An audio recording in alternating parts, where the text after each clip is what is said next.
Hey, good morning. Good morning. Welcome to another exciting episode of After the Buzzer Sports Podcast. I'm your host, Lee Jones. I got my co-host, the Hall of Famer Marvin Owens. What's happening, Marv? What's going on? What's going on, Lee? And it's been a rainy day here in Memphis, but a great day. We got a lot of things we wanted to jump on today to talk about. College football is starting week one. It's going to be fire. We saw them Buffaloes on Thursday. I got to get Marvin's take on the Colorado North Dakota State game. Hey, we got a lot of topics. We're going to talk about Travis Hunter, Shedeur Sanders. Can they or will they be a candidate for the Heisman, and can they win it? I want to get your preview on the SEC's number one team, Georgia and Clemson, and that preview.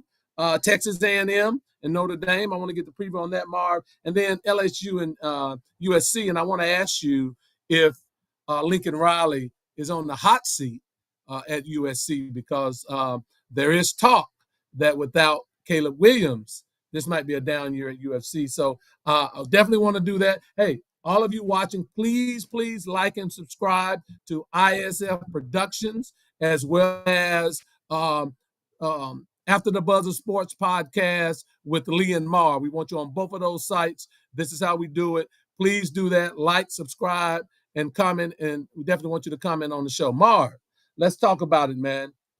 Thursday night, big win by the Colorado Buffaloes over North Dakota State. You know, a lot of people had come out and said, you know, this was a possible week one upset. North Dakota State, 9 FCS championships. Last year they played Arizona, who was ranked in the top 25, and lost by 3 points. And so Colorado pulled out a 31-26 victory. I need to know, what do you think of the game? The ebbs and flows of the game, but also, what do you think Colorado goes after this game and for the rest of the season? Talk to your boy, Mark. I loved how you tried to frame this conversation by trying to make North Dakota State seem a little bit better than what they are. You know, that was real smooth of you. I liked it. But let's be clear. North Dakota State lost 4 games last year. Okay. So they didn't even win the FCS champ, and all of the giant killer stuff. I mean, that's not been since 2016. Okay. So we're talking about a different North Dakota State team here, but I'm not going to be as critical as you think I am. Like I expected Colorado to win the game. I thought Colorado needed to win this game in a convincing fashion to maybe to detract some of the noise that's around the program in terms of, can they be a dominant program? And there's some things that I saw that we saw last year. Yeah, Shedeur was outstanding. Travis was outstanding, but we knew that. They did that last year. Shedeur threw for over 500 yards last year in the game against TCU. He threw for 445 against North Dakota State. I mean, I wasn't expecting them not to be good. But I think both you and I talked about this. There were some things that I was looking for in terms of improvement from Colorado that I did not see. I did not think that the offensive line played particularly well. And I say that because they only gained 46 yards on the ground. And this was a game where you should have been able to physically impose your will on a lesser opponent. I mean, North Dakota State only has 63 scholarship players. Let's be real. They're not playing with the same pool in terms of athletic ability. You know, Colorado out athlete them in every position. You saw the difference in speed. It was just very telling on the television. You saw it, but to still not be able to impose your will offensively, especially when you needed to at the end of the game. I know a lot of people have talked about that, but when you wanted to run the ball just to kind of run the clock out and you couldn't, you still had to pass the ball. I think that's a little bit alarming. I think the defensive line maybe was marginally better, but they still ran for over 100 yards. They still have 447 yards of total offense. I think you saw some of the things that haunted them last year with misalignments and being out of position and timely penalties. They couldn't get off the field on third down. Some of the same things that you saw that you wanted to see cleaned up, or you wanted to see be a little bit more dominant. So I didn't take away a lot from it. I thought Colorado should have won the game by 3 touchdowns. I think we talked about that before. I wanted to see the dominant performance. I wanted to see them control the line of scrimmage, and they didn't. So I don't know how you feel as a Colorado fan this morning when you beat an FCS team by 5 at home on Colorado, at home when you needed to come out and really make a statement. I don't know what it says beyond the fact that you probably got 2 top 10 picks, maybe top 5 picks on the roster, but we knew that already. Other than that, I didn't see a lot that I didn't see last year. I feel you. I feel you. Look, let me ask you this. You say that they only got 46 yards rushing. That's a fact. That's a fact. But I want to just have a rebuttal to what you said.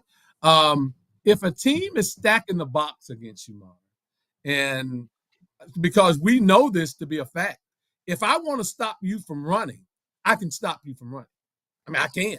I can load the box up. I can put a fifth defensive lineman down, which I think North Dakota State did that on a very quite a few occasions.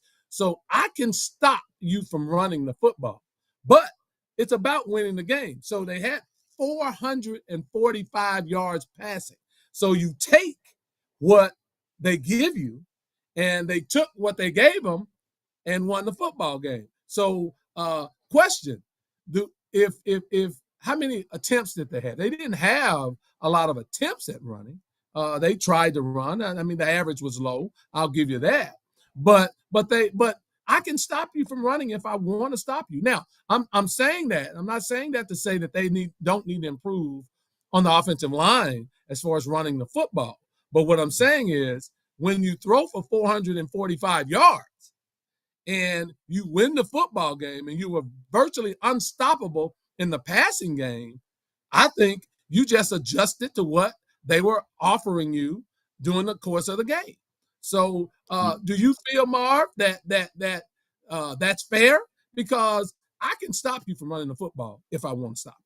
I think it may be fair what you're saying, but again, it goes back to my point of we're seeing much of the same from last year. Colorado was last on yards per attempt last year running the football. And what did it do? It got Shedeur hit a lot.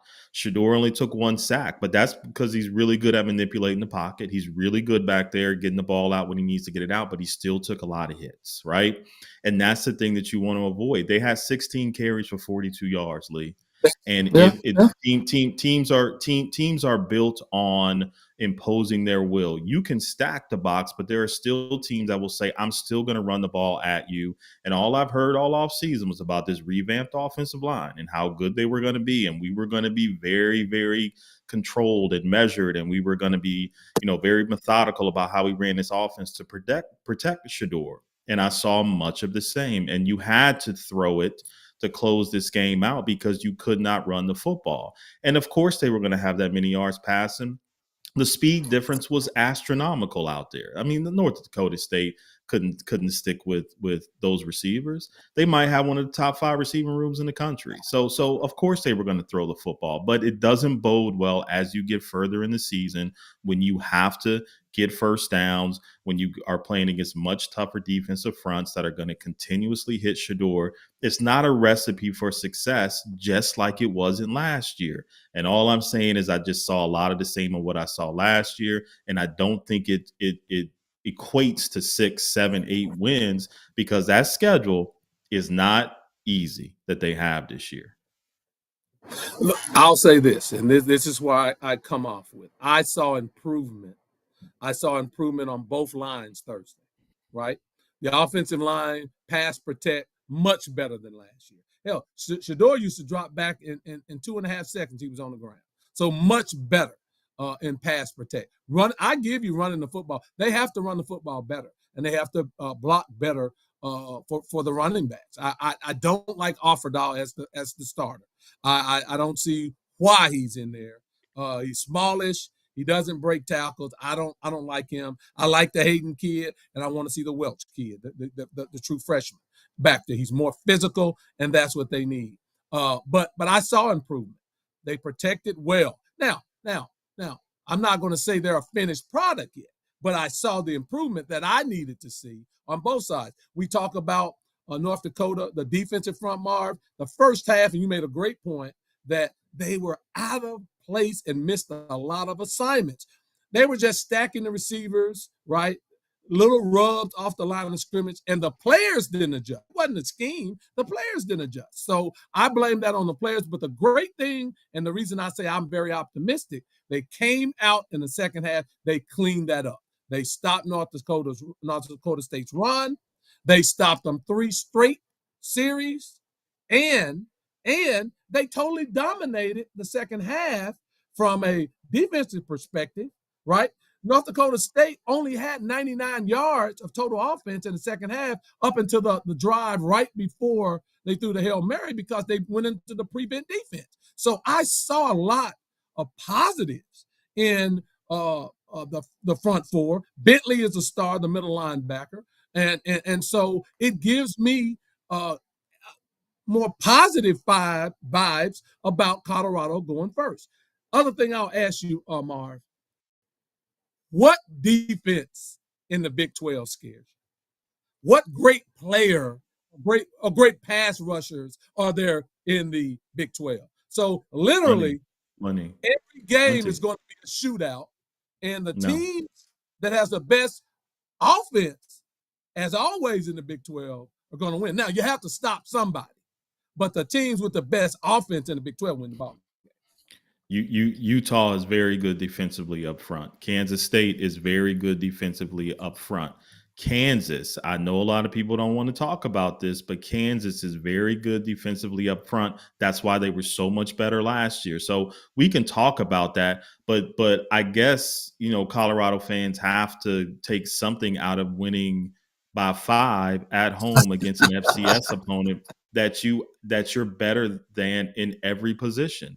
And Offerdahl played because he doesn't make mistakes. And it was very important in what North Dakota State was doing against Colorado. Offerdahl didn't make mistakes. He didn't miss assignments. He chipped when he needed to. He helped when he needed to.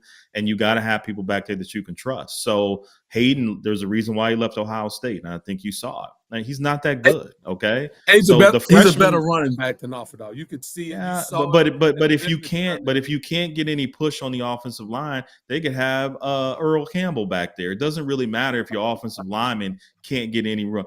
And again, it's telling to me 16 carries for 42 yards against a team that you physically can dominate is just it's not a good sign. So 2 points, and then I think we can move on. 2 points. One is I saw the number 24 team in the country, North Carolina State. They played an FCS school in Western Carolina. Mm-hmm. They trailed the entire game until the fourth quarter. They're the number 24 ranked team in the country. And they won in the fourth quarter, came back and beat Western Carolina. What was the final, Lee? What was the final of that game? I think they ended up 38-21. Yeah. But 38-21. The game wasn't close.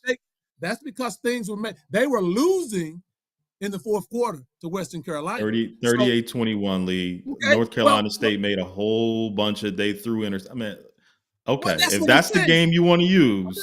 No, I'm just saying, Marv, I'm saying this for a reason. Look, it was the first game.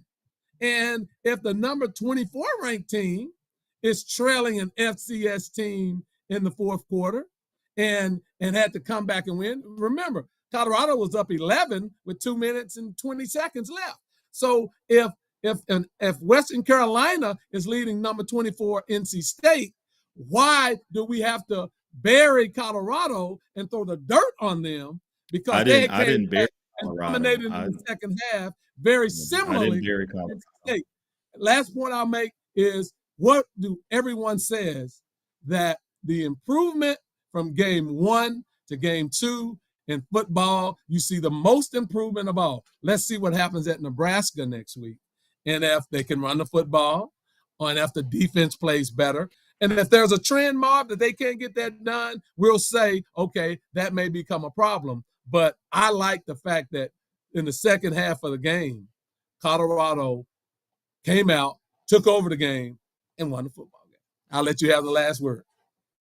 No, I mean, valid points, but again, I don't see anything different. And if you're hitching your wagon to the fact that NC State struggled with Western Carolina, I mean, I think you win for a long season trying to make that comparison. The bottom line is The bottom line is that you played an FCS opponent that you were better than in every position, and you had to go late into the fourth quarter to pull out a game with Shedeur Sanders throwing the ball and late in the fourth quarter to ice the game. That is not a good look, man. I don't care how you try to spin it. I don't care what people want to try to say, and they saw improvement or whatever.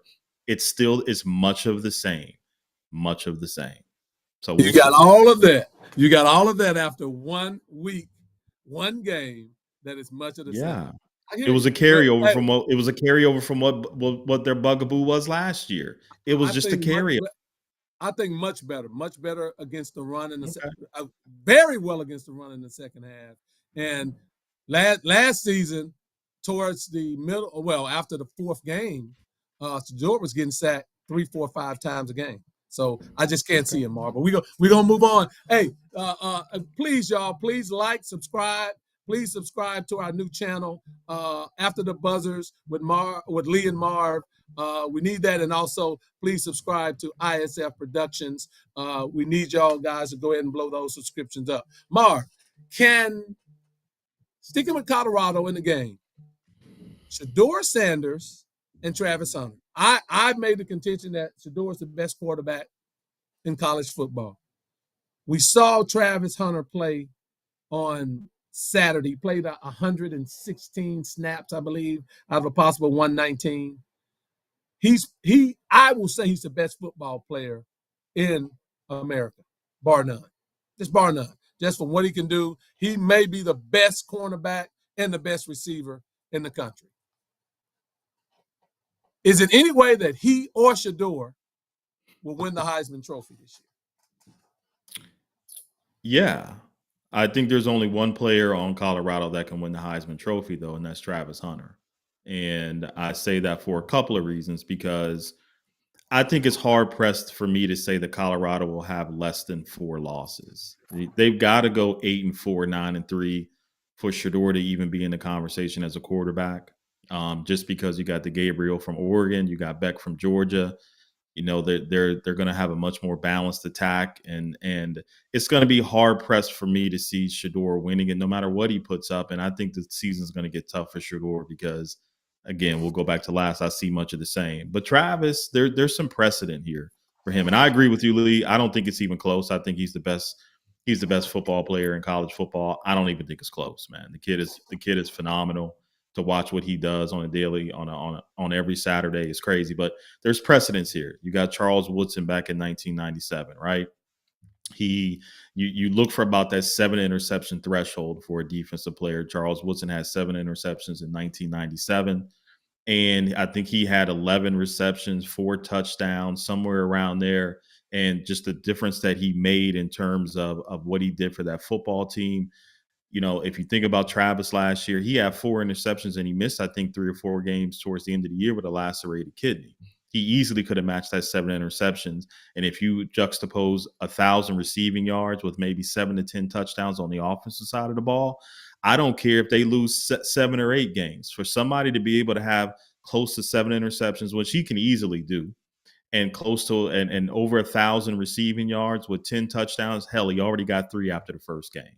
Like if he does that and he sustains the production that he's putting on both sides of the football right now, there is no way that he can't be in the conversation. I don't care how many losses they have, because what you would see from that perspective on both sides of the football, dominating both of those positions the way that he does, he would have to be in the conversation. I don't care what numbers anybody else puts up, because that would be something that we've never seen since Charles Woodson probably.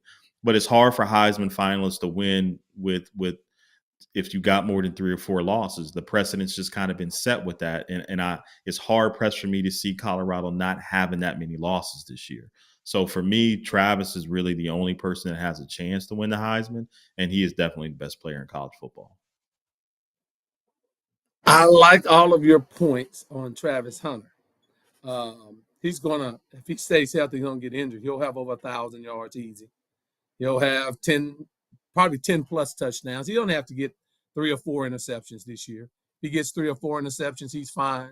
But the number of snaps and his ability and how he'll be showcased, because Colorado has 6 or 7 nationally televised games this year, he and Shedeur will be showcase throughout the college football season. So I totally agree with everything you said about Travis. Now, let's get something straight on Shedeur Sanders. There's certainly a path to Shedeur winning the Heisman Trophy.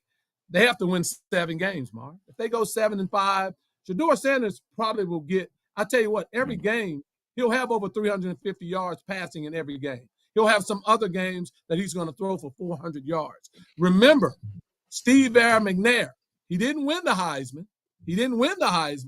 But he was at Alcorn State putting up godly numbers, and he was a Heisman Trophy finalist. So we said win. We didn't say nothing about finalists. We said win. He was at HBCU. It didn't matter how many games he won. He wasn't getting respect for wins and losses. He got respect for the statistical brilliance that he was on the football field. So it wasn't about wins and losses. It was about this guy is a tremendous talent with 6 to 7 nationally televised games, and Shedeur Sanders throwing for 350, 400 yards. He may even get a 500-yard game in there and racking up the touchdowns with the fact that he's going to have low interceptions because he doesn't throw interceptions. Very accurate.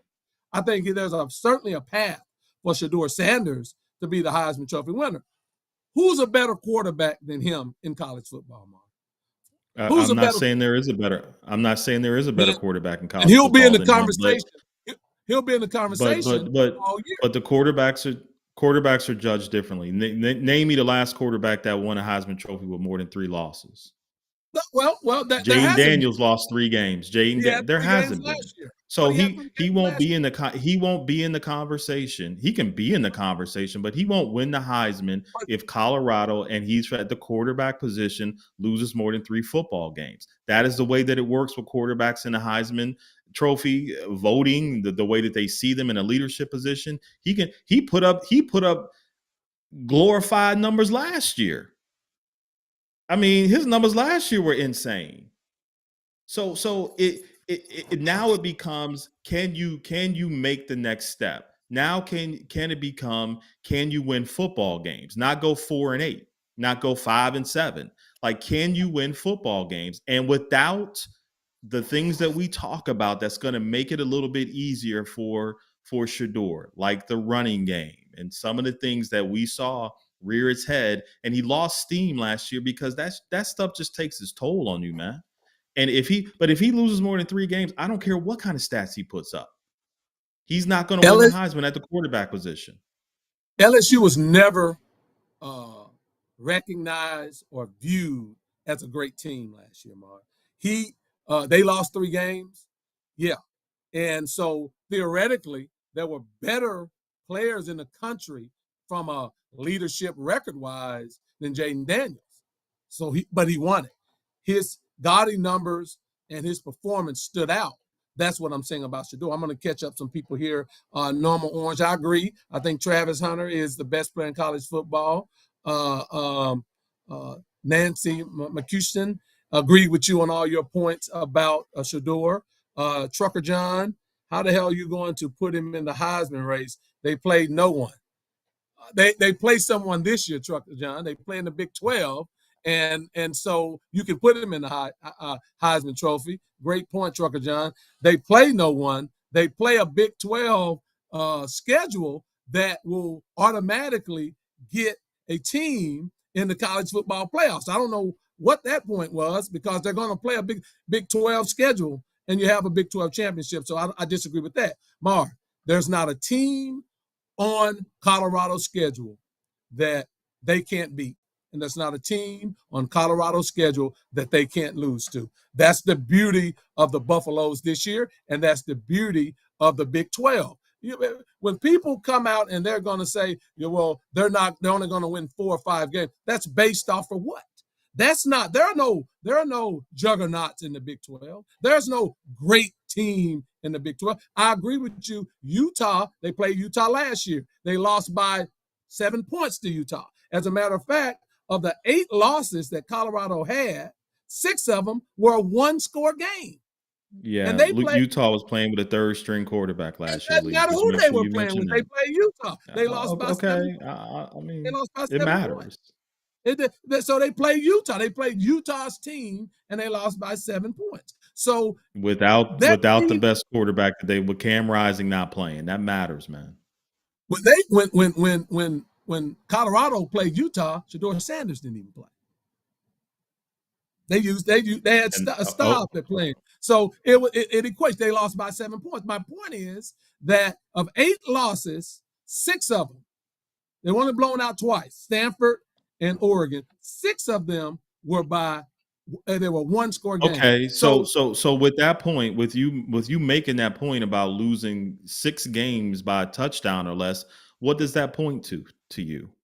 That points to that they Just played. say it, man. Don't talk around it. I see you trying to figure out how to talk around it, but just say it. If teams, anybody else that wasn't coached by Deion Sanders, Lee, if I said to you they lost 6 games by 1 touchdown or less, what would you say about that team? Wait a minute. You try. I get your spin. Are you trying to say that was coaching? No, that was talent. How was it level. not? Well, that's to me, it's talent with all of the issues that Colorado had. Bad offensive line, bad defensive line, no real linebackers. They still, with the talent that they had offensively, could play with anybody, Marv. And they lost 6 games by a touchdown or less. That's what it said. It certainly doesn't say coaching to me. There's another coach. There's another coach that coached in the SEC, and we're gonna get to this game a little later. That went 0-4 in 1-score games or less and got fired. So somebody thinks that points to coaching, and you know who I'm probably talking about. So you losing games, 6 games, at least 6 games by a touchdown or less, it points to something. It doesn't point to the fact that you don't have the talent to compete because you're only losing by a touchdown. So if you're in games, late in games, it doesn't point to talent. It points to decision making, right? And as a decision maker, there's only one person. Okay.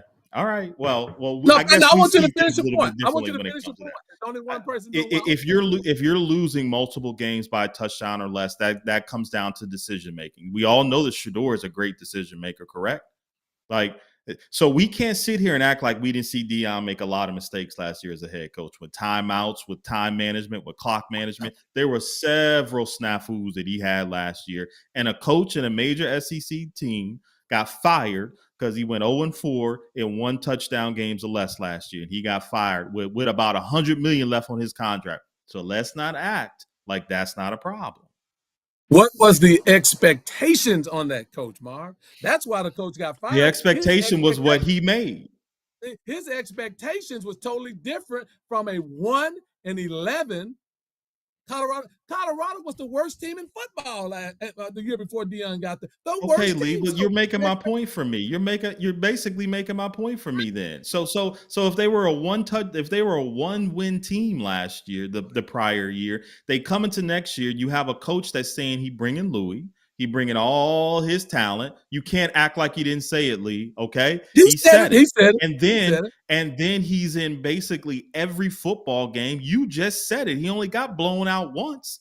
He's in every football game that he played last year, and they're losing all these games by a touchdown or less. What does that point to? It doesn't point to talent. I guess he had enough Louis luggage to be in games. So what does it point to? You can't blame these kids. Well, it points to that he had some talent, but he didn't have enough talent to get over the hump. I don't blame Deion on that, Mark. That's ridiculous. How can you say that when all of the points you just made earlier of what all the holes and deficiencies are with Colorado? You made all this narrative about what are the deficiencies last year and this year, but you come back and say they should have won those games and blame it on Deion. Can't have that. I didn't say they should have. I didn't say that they should have won. I never said that they should have won. I said, what does it point to when you lose close games on a regular basis? It points to something. It points to, in Colorado's case, you needed to upgrade the talent, and I think he's upgraded the talent this year enough to win those 1-score games. That's my opinion. I think he's upgraded that talent. Time will tell. But I mean, I'm amazed. I have one follow-up with you about this, and then we'll move on. Marv, has there ever been, two questions, because you always refer back to Deion's comments about bringing the Louis, right? About bringing the Louis. Now, you told me that the players want Louis. You told me that. You said these are not Louis players that he's bringing in, but he's saying that they are. Now, Deion is braggadocious, right? He has swag, and a lot of it is to try to transition his swag to the players. But he didn't have Louis. He had Louis in some areas because we saw it, but he didn't have Louis across the board so that he can win these games. He's upgraded the talent this year, Marv. And I'm here to tell you that he could win those one-score games. But you always talk about that. Now, last question. Has there ever been a one-win, a team that, coach that took over a one-win team that got their team to a conference championship or even a winning record in less than 3 years? I bet you. I went back and I searched and searched and searched. There's never been a coach that took over a 1-11 team that did that. Why does everybody have that expectation? That took over a 1-11 team and won 3 more games than they won the prior year? Is that what you're asking? What I'm asking is, we're talking about building a program. You're at 1-11, Marv. You inherited the team in December. You didn't even have the first recruiting cycle. You came in the middle of December, right? So why is it that in his second year, we're saying that Deion Sanders can't coach and Colorado is still very bad? That's no other coach has those type of expectations put on them. Here's the thing. That's what I'm saying. No, here's the thing, man. Like we sit here and act like Deion didn't say after they went 3-0 last year, what was all we heard? We coming. I told you we coming. Like don't act like Deion didn't bring some of this on himself, right? So we can't act like we can't act like he didn't say, oh, you believe me now? You believe me now? When they won at TCU. And we can go back and go through all the quotes that he said when they was 3-0 and then the bottom fell out because, as it always does, depth and offensive and defensive line is what wins the game.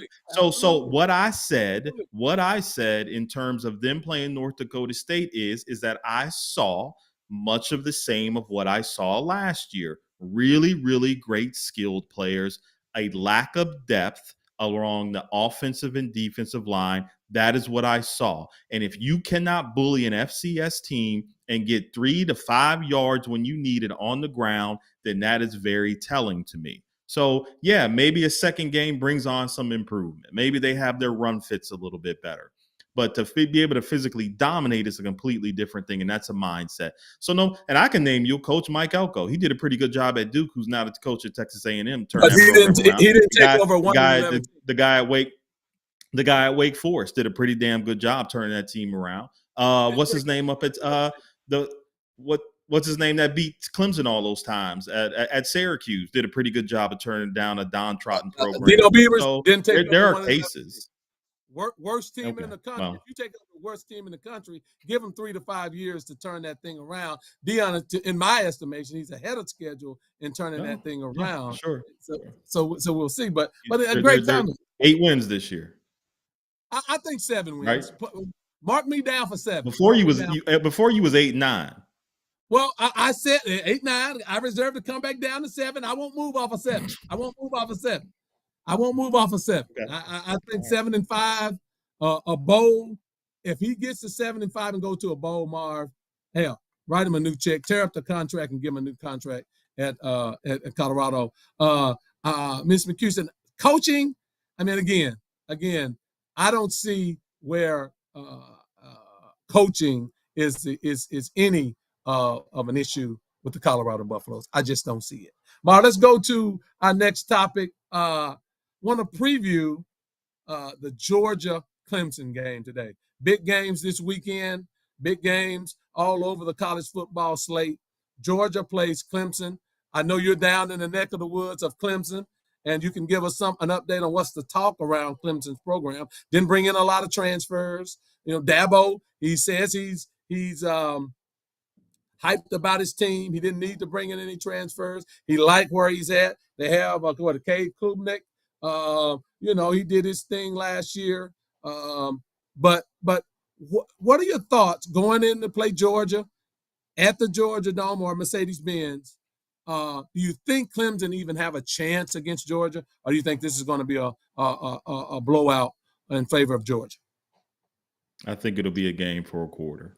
That's about what I think. Cole Klubnik, whatever his name is, he was 3-3 in neutral site games last year, 21 points a game for Clemson in neutral site games, and I think they went 5-6 over his career as a quarterback. Good luck, Clemson, with relying on freshman wide receivers, which is basically what they're going to be doing today, relying on a lot of freshman wide receivers against that Georgia secondary. Probably got the best free safety in the country. I don't even think it's close.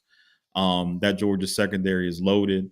Defensive line is loaded for Georgia again, as usual. And their offensive line against Clemson's defensive line is just a mismatch. I know, they got the Peter Woods kid at Clemson who's going to be pretty good, and I think he might have a breakout year this year, but I think you're going to see Georgia physically dominate Clemson, start the second quarter all the way into the third, and just impose their will on them in the fourth. I just don't think Clemson has the roster at this point. And I commend Dabo for his approach in terms of transfer and not taking transfer. He wants to kind of build his program the way he wants to build it. But there are still some holes that he did need to address that he could have addressed that I think is going to rear his head in this game. I'm gonna go 42-21 Georgia, only because I think Georgia. Wow. Georgia gonna take their foot off the gas pedal. Georgia's wide receiver room is super, super deep. There's a lot of guys that you don't know about, but you're going to find about. And listen, they're going to be able to run the football. They are going to pound Clemson. They're going to run it. They're going to play action. And Carson Beck's one of the best play action quarterbacks in the country. He's accurate. He doesn't make a lot of mistakes. Against Alabama, he did, but he doesn't tend to make a lot of mistakes. So I don't think this is the game after the first quarter, especially midway through the second. I think you'll start to see Georgia pull away. Marv, Clemson still has athletes, though. They do. They have prototypical athletes, size, both line size. Klubnik, to me, sort of underperformed last year a little bit for me. The hype that he came in and took over, he was supposed to be the second coming of Trevor Lawrence there and never really got to that point or have gotten to that point now. So why do you think, in your estimation, that it's a 21-point game? I don't see it that way, but why do you think it's that way? Because Clemson's replacing a lot on defense. They're replacing at least 6 to 8 defensively, and to come in as you used with Colorado, it's the first game of the season, and there's a lots of improvement from the first to the second game. I think you're going to see it rear its head. The speed is different when you get out there against Georgia. And Georgia's offensive line is just really, really good. They got decided advantage at the offensive line, at the quarterback position, and defensively in the back, and maybe even Clemson and Georgia defensively on the line might be a push, but I just don't see Clemson. I don't see them having enough weapons to really be able to sustain this. Now, I think that you're going to see Clemson come out and try to run the ball. They got Maffa. The running game was. Yeah, their running game was pretty good last year, but that's their only shot to come out. And if they can make this a game in the first quarter in terms of physically standing up to Georgia, running the football, maybe it looks a little bit different, but I just can't see it, man. I can't see it. Georgia struggled a lot early last year in their games. Really, the first 4 games, just struggled. They struggled against some lesser opponents last year. Carson Beck, I think he's a product of having all that talent around him, more so than a great quarterback, to be honest with me. With you, I think that. So I give Clemson a puncher's chance. I would predict that Georgia wins the game, but I think it's a 6 to 7 point win, and I think going into the fourth quarter, Clemson should have a chance to still be competitive and stay in this game. I don't think it's a blowout by any stretch of the imagination, because even last year, Clemson had size, they had skill, they had Maffa, and they had the other running back. Klubnik did not live up to the hype for me. So I do think Clemson Yeah. can play with those guys. I really do. So I say, don't. go ahead. I just don't see. I don't see Clemson getting over 24 points in this game. I went 21, and I don't see. I don't see. I don't know how Clemson's going to stop Georgia. They too deep. They've got too much depth at the running back position. They come in waves. I just, I get what you're saying. They got Clemson has talent, but I don't see how they withstand it for 4 quarters. And I think they just pull over. Georgia ends up just methodically pulling away from this, and I'm going 42-21. Okay, we gonna see. I like your pick. I'm gonna hold you to that. And I see all of the comments. It's a blowout. Georgia's gonna roll Tide. We'll see exactly. Like I said, I've never been sold on Carson Beck. I just haven't. I don't think he. I don't. People say he's I don't see that. I don't see that in him. I don't think you're wrong, Lee. I'm not a big Carson Beck fan either. I don't think you're wrong at all. But for what they ask him to do, the kid is pretty accurate with the football. He is surrounded with a lot of talent. So I don't disagree with you. I do think I always give you a lot of slack about it, but I do think Shedeur is the best quarterback in college football. I mean, from the way he manipulates the pocket, his accuracy, the way he controls and checks, like Shedeur is really good. I don't think Carson Beck or the kid from Oregon even hold a candle to Shedeur in terms of all the intangibles of playing the quarterback position. But Carson Beck runs that offense pretty well, and he really got good at it later in the season. And if you can't punch Georgia in the mouth, you don't stand a damn chance. Yeah, that's very true. And, very true. Good observation. I just think I will see, because look, if they get physically dominated, Georgia Marv, Dabo Swinney's going to be on the hot seat all year long. I mean, and so we'll see what type of coach is Dabo. And the other thing that we'll see is, Dabo, you're resisting change, and that's hurting your program. How long will Clemson's administration continue to give him rope to think that way, to coach that way, and to run his program that way? I think you made a great point, Lee. Like, it's 2024 out here. It's not 2010. It's not 2015, 16. The college football landscape has changed, and you either get with it or you die. And Clemson has a slow death going right now. And I agree with you. If Dabo doesn't do something this year, and they look like a resemblance of the Clemson that we used to see, yeah, I think he's on the hot seat as well. And like you said, that quarterback they have, good luck. Yeah. Let's quickly turn to the next game we wanted to preview, the Texas A&M Notre Dame game. Now, this is a game that a lot of people thinks could be an upset special today, and Texas A&M beating Notre Dame. I don't see it. I don't see it at all. I just don't see it at all. I don't. And Mike Elko coached Riley Leonard last year. He knows him very well. He could probably tell you how to defense him. But I think Notre Dame has better athletes. I think that Notre Dame's defense, is going to really show up. And I don't even know who the Texas A&M quarterback is. And so putting all those things together, this is a game I think will be a blowout. I think Notre Dame comes in the College Station and slacks Texas A&M. I don't see it as a game at all. I don't see it as being close.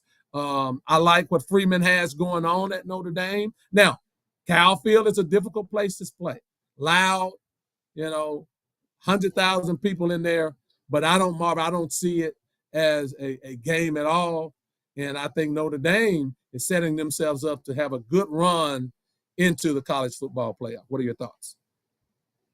I mean, I think that all of your points are pretty valid, but there's something that we haven't mentioned that we got to mention. Notre Dame has an offensive line that has 6 combined starts. They start in a true freshman at left tackle against probably the best defensive end in the SEC at Texas A&M. You go into Kyle Field, you go into College Station, 112,000. I don't know if many of you have been in a football game at Texas A&M, but it's a different animal. And it's at night.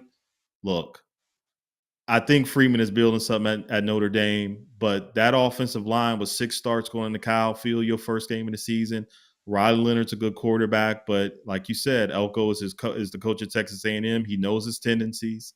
Notre Dame has been they've played 6 of 7 SEC teams and have lost by a score or less, so that bodes well for them in terms of their talent level. And I think Texas A&M, like we mentioned before, went 0-4 last year in 1 touchdown games, but we all know Jimbo Fisher was probably the most overrated coach in college football. I think Texas A&M is coached better.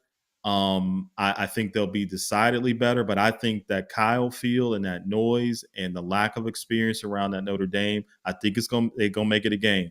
This game to me is gonna be decided by 2 or 3 explosive plays, and I think Texas A&M got enough athletes to make this interesting. And I'm gonna go the other way. I'm gonna go Texas A&M 28, Notre Dame 24. I'm going 28-24 Texas A&M. I'm calling it. I tell you, this guy here. I'm calling it. He gonna roll SEC. I don't care what. All of the things can be stacked up against the SEC school. He rolling that way. Last year, Texas A&M got ran on. That's all. Arkansas ran. All the teams ran on them. And you gonna call, okay. I love it because you know what we're gonna be right back on talking about it. I can't see it. I think it's a blowout. I really, really do. I think Notre Dame establishes themselves as one of the better teams. But you're right. But the one thing about starting young offensive linemen, Marv, run the football. Get them to your point, get them in a dominating mindset as an offensive unit, run the football. And I like what Notre Dame can do. I'm using something that I saw last year when Alabama played at Texas A&M, right? And Caden Proctor, who was a freshman at the time, was the #1 offensive tackle coming out of high school and started as a freshman on Kyle Field. And he looked like he didn't belong in college football, right? It's just different. And at night, like there is a big 4 months ago, that left tackle was playing in high school, and now you in Kyle Field and you going up against probably one of the best DNs in the SEC. Man, that's a tall task. So I want Freeman to do well, though. I'm fine if Notre Dame wins the game because I like Freeman. I like what he's doing. I like what he's building. But I know Texas A&M and I know that damn College Station, man. And if Notre Dame goes on the road and wins and they win convincingly like you think that they are, that's a statement. That's a statement to me. And then I got to start taking Notre Dame seriously. But until they do that, I'm sticking with my guns with this one.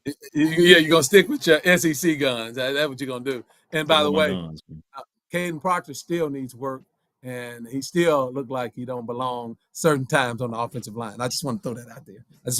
We'll see. They haven't played a game yet this year, so I don't know how you make that assessment, but we'll see. I'm just going off of last year. We'll see tonight. Oh, you're going off of last year, but you didn't want to go off of last year when it came to Colorado. Okay, gotcha. Hey, our last topic for the day. LSU and USC, Mark. LSU and USC. This is going to be a good game. I think this is going to be one of the better games of the weekend. Lincoln Riley, say what you want to say about him, and I'm going to ask you a question about him here in a minute. Say what you want to say about him. He's an offensive mind in college football. It's teams, they score well. They've scored every place he's been, and they're going to continue to score. New quarterback coming in to USC. What is it? Miller Moss. He's been there for 3 years. I think it's 4th season. He was talented, played in the bowl game last year, threw for 372 yards, 6 touchdowns. Has set a while, though. And even LSU with the Garrett Nussmeier kid, you know him a little better than I do, Marv, been down in the SEC land. But he has had 1 start in 3 years. So I look at this game as a toss-up, really. I do think we'll see how LSU has retooled on the defensive side of the football, Marv. That's what I want to see with LSU, because last year it wasn't typical LSU on the defensive side of the football. And I don't know if that says more about the players or Brian Kelly as a recruiter, right? But I want to see that defense against USC's offense. But the scary part of it for me is everywhere, the same thing I say about Lincoln Riley from an offensive standpoint, from a decent defensive standpoint, he's never had a good defense. And so that's what scares me about this game for USC. And I'm going to pick LSU to win the game, probably by 7 to 8 points. But let me ask you this, and then I'll turn it over to you. If Lincoln Riley loses this game, is he already on the hot seat? Yes, he is on. I'm going to answer that question. Yes, he's on the hot seat, but he has a chance right now to go out and change some narratives about him as a football coach. We all know he can score points. Like you said, to your point, he's everywhere he's been, they've scored 30 plus points a season. Like scoring a football is not an issue for Lincoln Riley led teams, but they've always been soft, right? So the thing that I think that is going to be interesting in this game, you talked about LSU's defense and rightly so, but we need to talk about USC's as well. 10 of the 11 starters on USC that they're going to come out there tonight with their depth chart are all transfers. So they've got a whole completely retooled defense. They're not deep on the defensive front. And they've also got a whole new scheme in terms of defensive personnel. They've changed their whole defensive staff. Everybody's new as well. So it's going to be interesting to me to see how quickly they can gel in a game that's going to be, pretty physical, a lot of speed and a lot of athletes on the field and having to think on the fly. The other part of this, and it's always kind of the narrative for me, is the offensive defensive fronts. Decided advantage for LSU. They got two tackles that are going to be first rounders. They got a right guard that's started for 4 years. They got a left guard that's started for 3 years. Physical as hell up front, and that depth for USC against that talented, veteran LSU offensive line is going to be where the game is won and lost to me. I think I look to see LSU come out and physically try to impose their will again on USC. So that's what I'm looking for in that game, right? USC is going to score points, but I need to see how they can stand up to this offensive line because it's one of the best in the country. So that's going to be where it's won and lost to me. I do agree with you. I think it's a toss-em. And another part, you made a point about the LSU defense. Are we going to get back to seeing the Harold Perkins Jr. as a freshman or the Harold Perkins Jr. we saw last year? For all accounts, it looks like they're going to try to start moving him around, kind of like a Micah Parsons type hybrid. Like the kid is phenomenal. He's talented as they come. But are they going to use him the right way because he's a difference maker? And if he gets back to that freshman status where nobody could block him, that'll be a difference maker. I'm going to go 34-31. It's a toss-em to me, too. I'm going to go LSU because, I'm an SEC guy, so I'm going to go LSU. But I'm not surprised. I'm not surprised if it goes the other way either. I think this one a hard one to pick for me. If LSU dominates the line of scrimmage, I think it might. I see LSU winning this game. 2 quick rebuttals, and I want to get your thoughts on it, Marv. Harold Perkins, his freshman year, reminded me of Michael Parsons, right? Doing all these things, rush. I mean, he was just all over the field.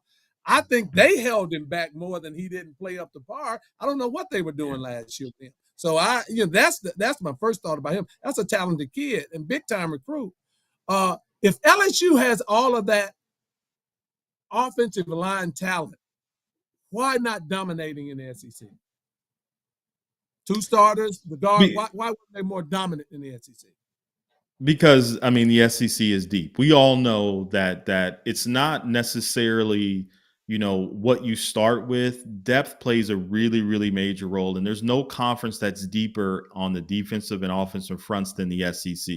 So I think that's what you see when it comes to SEC games. There's so much depth. There's 5-star up to 5-star, especially when you're talking about Alabama, Georgia, some of these other teams that we talk about in the SEC. It's the depth, and USC just doesn't have it. So that's why I see that there's going to be a big difference in this game because a lot of other conferences don't have that depth that the SEC does on those fronts. And when the SEC was winning national titles, Lee, and you know this, everybody got skilled players. Everybody got players that can come out and do it, but the games are won in the trenches. And that's why for that long stretch, the SEC dominated for so long because they were so much better defensively and offensively on the fronts and the depth. You can get to the second quarter. It's just like we talked about when I played basketball or playing basketball. You would play a HBCU school or you play a lower level school. All the guards could play. They could play wherever they wanted to that you played against. But it was the depth and it was the size that started to wear on you eventually. And that's kind of what happens in these type of games. So, you know, I don't know. Nussmeier is a turnover waiting to happen. You did bring him up, and it was a good point. He a turnover waiting to happen. So we'll see if he has kind of corrected some of that, but he can keep another team in the game in a heartbeat. So it's a toss-up to me, but I'm going to go LSU. Yeah, we're going to see. Good bait. Mark, we got about 4 minutes. I want to get you one of your closing statements for the day. If you have anything you want to talk about as far as what we've talked about today, or you want to introduce something else, please do that. The floor is yours. Yeah, I just want everybody to take a moment today, you know, whatever you're doing, and check out Coach Teddy Keaton. He's making his debut at Clark Atlanta today as the head football coach. I mean, he's got a lot of work to do. You know, the program hasn't achieved the success that they've liked, but I think he's the right man for the job. They play Fort Valley State today at 1:00. So if you can stream it, if you can support, check out the score. You know, comment and give him support. You know, he's kicking off his season today against Fort Valley State at 1:00. So Clark Atlanta coach Teddy Keaton, give him some love, give that team some support. I'm looking for big things from Coach Keaton because he's been a winner everywhere. So I'm really excited to see what he does at Clark Atlanta. All right, go ahead, Coach Keaton. There we go, man. Handle that business. We know you're going to be very successful down there at Clark Atlanta, and I'll definitely try to stream that thing today.